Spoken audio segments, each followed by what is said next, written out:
في البداية أنا حابة أقول إن أنا مبسوطة جدا جدا بوجودي معاكم النهاردة. وحابة إن أنا أعرفكم بنفسي بسرعة. أنا اسمي نورهان أبو بكر، أنا خريجة كلية إعلام جامعة القاهرة. بشتغل كاتبة، عندي كتابين، كتاب فاميليا ورواية بقاء، سيناريست.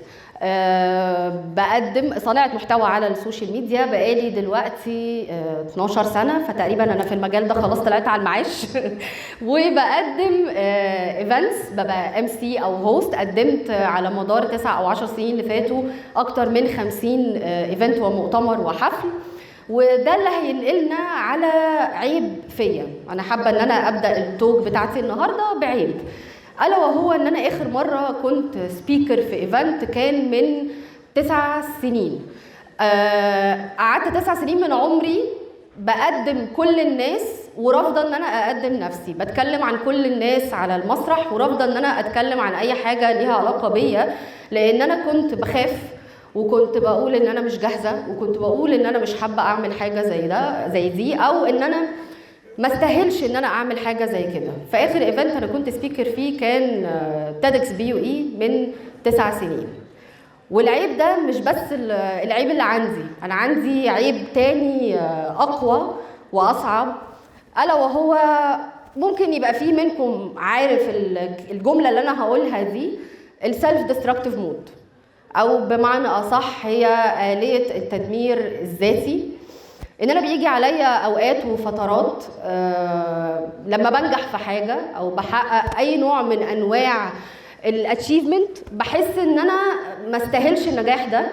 دماغي بتبتدي تضحك عليا ان الناس اللي بتشجعك دي بتجاملك، وانتي ما تستحقيش ان انتي تفرحي باي حاجه انتي بتعمليها، بل بالعكس بقعد اتفرج على شغلي وهو بيقع، بفضل قاعده على كنبتي، اكلي، مسلسلي، انا مش عايزه اشتغل، انا مش عايزه اكلم حد، انا بختفي، انا برمي كل حاجه، وببقى شايفه ان كل حاجه بتبوظ وانا بتفرج عليها.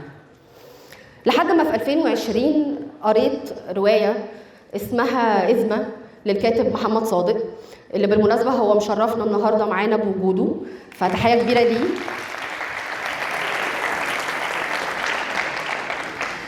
لما قريت الرواية نورت حاجة كده جوايا، انه هو انا ليه ما بتغيرش؟ انا ليه ما بعملش وقفة مع نفسي؟ هو انا لو دلوقتي كنورهان في اول السنة قررت ان انا ابعت رسالة لنورهان في المستقبل، وان انا اتحداها واقول لها حطي حاجات لنفسك عشان تعمليها وتنجحي فيها وتتخطيها في المستقبل، لما تيجي تتفرج عليا هيبقى ايه رد فعلها؟ هل هتشوف ان انا كان عندي حق لما اتحديتها في ده؟ هل هتبقى هي هتنجح؟ ومن هنا في 2020 انطلقت فكره التشالنجز اللي انا بعملها على السوشيال ميديا. في اول سنه عملت كذا تشالنج، وكان منهم تشالنج كان مهم قوي، الا وهو المنتل هيلث تشالنج.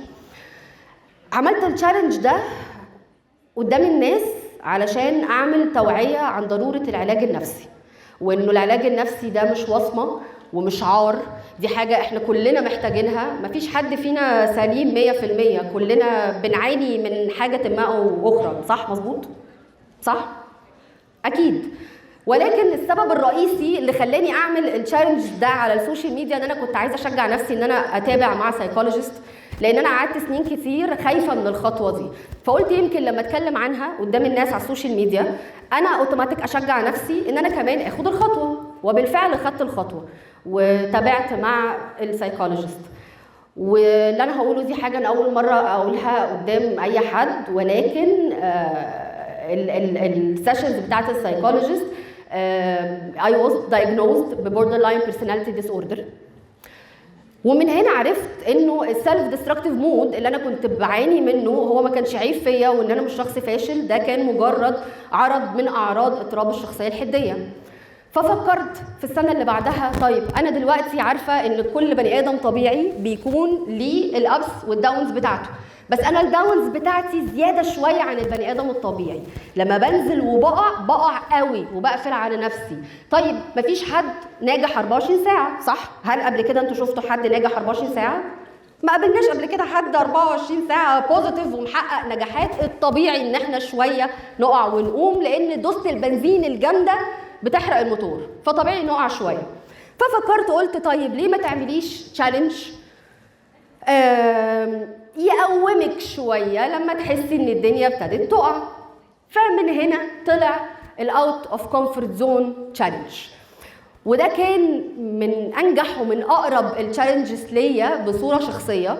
هشرح لكم بسرعه ايه هو كان التشالنج. التشالنج كان عباره عن لوحه كبيره، اللي عملها لي اقرب 3 ليا في حياتي، اختي، محمد صادق، مي ابراهيم، لمده 30 يوم، لمده شهر، كتبوا لي اوردر وانا ما اعرفش ايه الاوردرات. كل يوم بصحى الصبح بفتح الورقه بشوف ايه الاوردر اللي مكتوب، ولازم اعمل الاوردر ده قبل ما اليوم يخلص.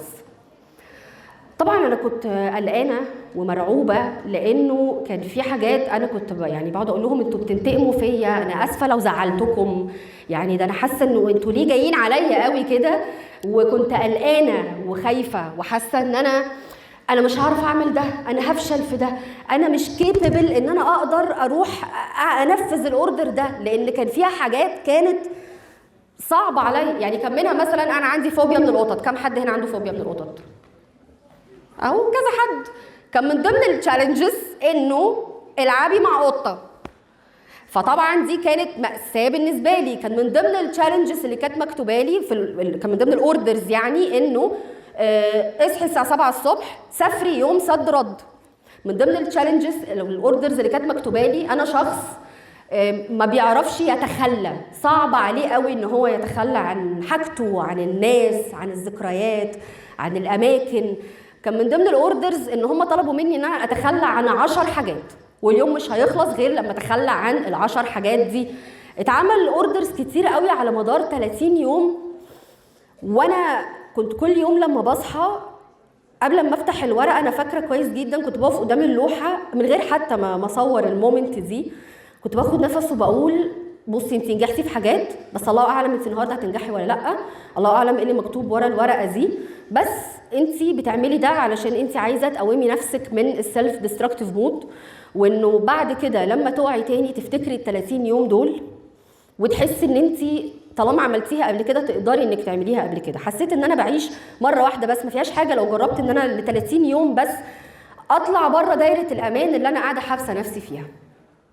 وبالفعل ده اللي حصل. التشالنج كان 30 يوم انا عشت فيهم 30 حياه مختلفه.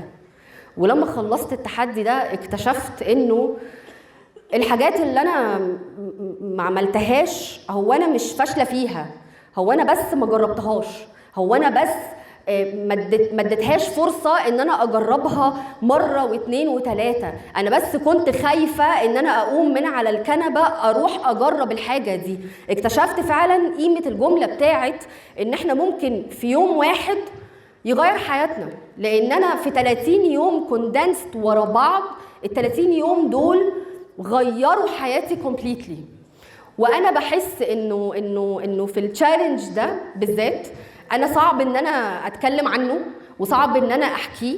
بحس ان التحدي ده يستحق ان هو يتشاف اكتر من ان انا اقعد اتكلم عنه. حابه اقول خبر كده، ويمكن دي يعني بغششكم حاجه لو حد منكم عامل لي فولو على انستجرام فعارف موضوع التشالنجز، ان انا المفروض قريب باذن الله هنزل بالفيديو بتاع تحديات السنه دي 2024، وانه عشان عرفت قيمه الاوت اوف كومفورت زون تشالنج وعرفت هو ازاي غير فيا وعلمني حاجات كتير قوي، قررت ان انا السنه دي ان شاء الله هعمل اوت اوف كومفورت زون تشالنج تاني، ولكن المره دي هعلي على نفسي ومش هيبقى 30 يوم، ولكن يعني باذن الله ربنا يستر هيبقى 90 يوم مش 30 يوم.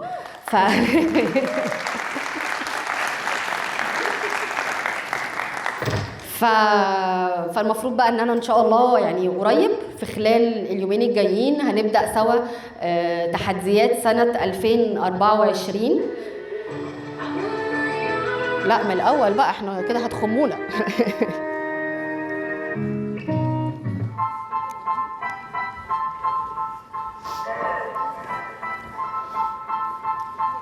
انا هرسم حلقاتي لمده 30 يوم، هعمل حاجه كل يوم اطلع بيها بره الكومفورت زون بتاعتي.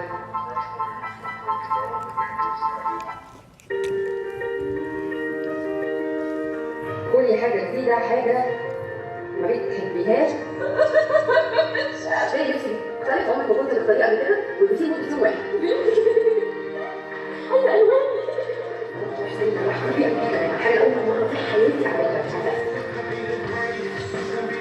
واضح ان انا مبسوطه قوي وشايف بعضها مبسوطه حلوه قوي. النهارده يوم لاين تليفون النهارده تشفي ذاتك حبه بقى. فات يوم كامل اوفلاين اكتشفت ان انت بره قررت ما تفتحيش الموبايل بقى. والرياضه هتحتاجي ملعب تنس وتلعبي ساعه. كل ده في الاسبوع او يوم او انا بتاعها. إن الطفولة خرجت إن الصعب اللي جواكي خلاني كل حاجات اللي بتخليها مش تخرج ده. الصوري ما فيهاش ولا كلمة عبرني بيه كلام. ممكن صوري بتاني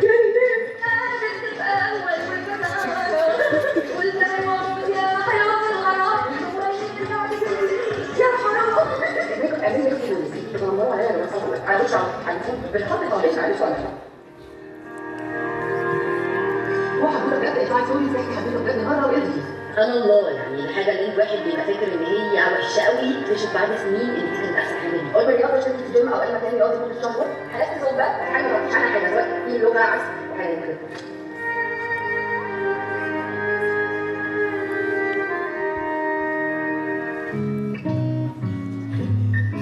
احنا عندنا ان اكتبات جوه ان 10 حاجات ما استخدمتيهاش في اي سنه.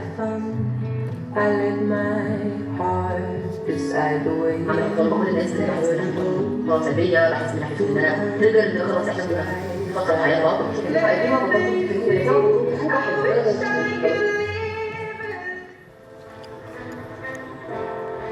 مواجهة الخوف تقعدي مع قطة في مكان واحد تنسيها او تحطيها على حلو.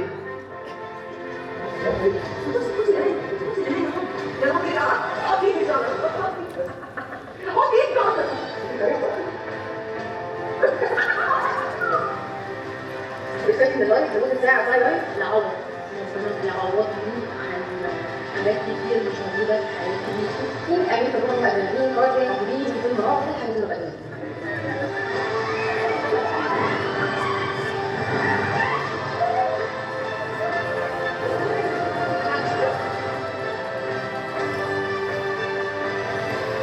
بصراحة اليوم هتقولي رأيي بصراحة كل حاجة هتقولي كل الناس بصراحة حقيقي يوم السفر هتسافري صد رد لمدة يوم. تعالى هنعمل ده ايه ده؟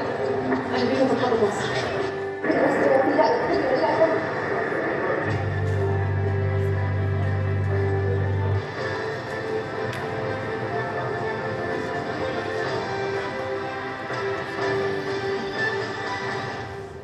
تمرينكم في اليوم ال30 والأخير من Out of my comfort zone challenge.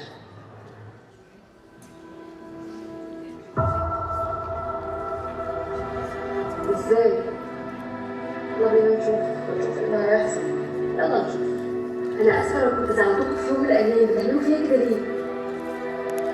والله يا جماعه انا زيكم مش عارفه انا عملت ازاي وكاره الحاجه هو مجرد مجربهاش. ماشي. ما بتعرفش سهل زي ما اتوقع. مش عارفه الحاجات دي؟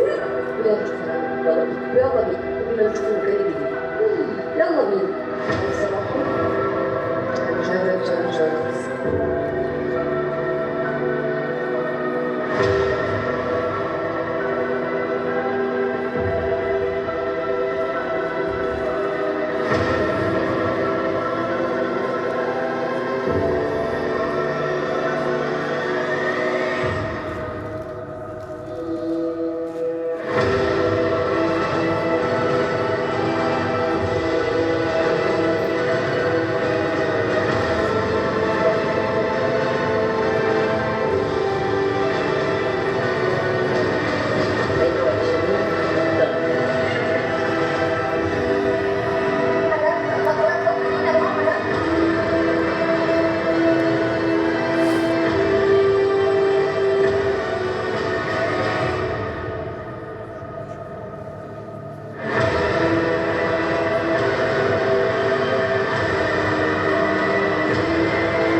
ومن نورهان 2024 لنورهان 2022 فخورة بيكي جدا.